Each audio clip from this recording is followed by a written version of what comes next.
अस्सलाम वालेकुम व्यूअर्स, मैं हूं शाहिद इकबाल रेहान एक नई वीडियो के साथ एक नए टॉपिक के साथ। व्यूअर्स, उम्मीद करता हूं कि आप सब ठीक होंगे। अगर ठीक नहीं होंगे तो यकीनन आपने खबर सुन ली होगी, और जो ठीक है उन सबको मैं खबर सुनाने वाला हूं। खबर से पहले प्रॉपर माहौल बनाते हैं खबर वाला।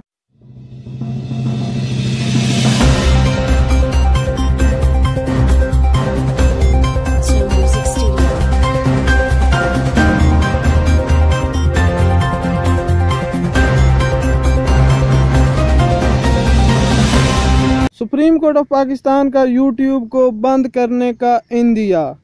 जी बिल्कुल, हम रो रहे हैं पहले वाले बैन को और ये हम पर नया आसान करने वाले हैं। अब मैं बताता हूँ कि असल में हुआ क्या है।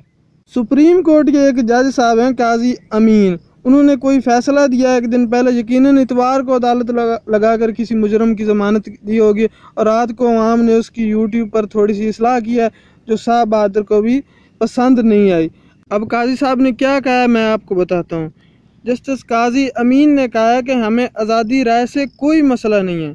जी वो तो साफ नज़र आ रहा है हमें, हम अवाम के पैसे से तनख्वाह लेते हैं। शुक्र है बता दिया जज साहब ने, वरना हमें तो इस बात का पता ही नहीं था कि आप अवाम के पैसे से तनख्वाह लेते हैं, और हमारी कारकर्दगी पर अवाम को बात करने का हक है। अच्छा हक है क्या? FIA और PTA ने देखा नहीं कि यूट्यूब पर क्या हो रहा है?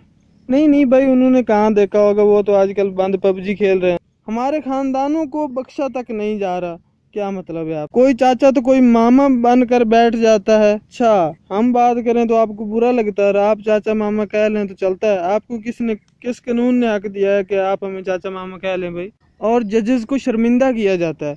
जी कोशिश तो हम पूरी करते हैं, लेकिन आती कब है आप? और जस्टिस काजी अमीन ने कहा कि हमने फैसला दिया और यूट्यूब पर शुरू हो गया, हम तहम्मुल का मुजाहरा कर रहे हैं। अच्छा, और हम क्या कर रहे हैं भाई? PTA हुकाम ने जवाब दिया कि हम यूट्यूब पर इनफरादी मवाद को नहीं हटा सकते, सिर्फ रिपोर्ट कर सकते हैं। जज साहब के इल्म में बहुत इजाफा हुआ ये सुन के वैसे, वरना जज शायद रिपोर्ट वाली बात जाने बगैर ही चले जाते हैं, और वैसे भी उम्र का तकाजा है। जस्टिस मुशीर आलम ने कहा कि कई ममालिक में यूट्यूब बंद है, और जनाब आपको किसी ने नहीं बताया कि कई ममालिक में आप जैसे लोग भी बंद है। व्यूअर्स, अब बात है हमारे नवाले की, अब बात है हमारी रोज़ी रोटी की। मैं उम्मीद करता हूं कि इस खबर सुनने के बाद आप भी अपना मोबाइल निकालेंगे। आपका कॉन्फिडेंस लेवल जिस तरह का भी है, आप एक तनकीदी वीडियो बनाएंगे इस खबर पर कि आपको क्या आपका रिएक्शन है, आप बताएंगे और अपलोड कर देंगे।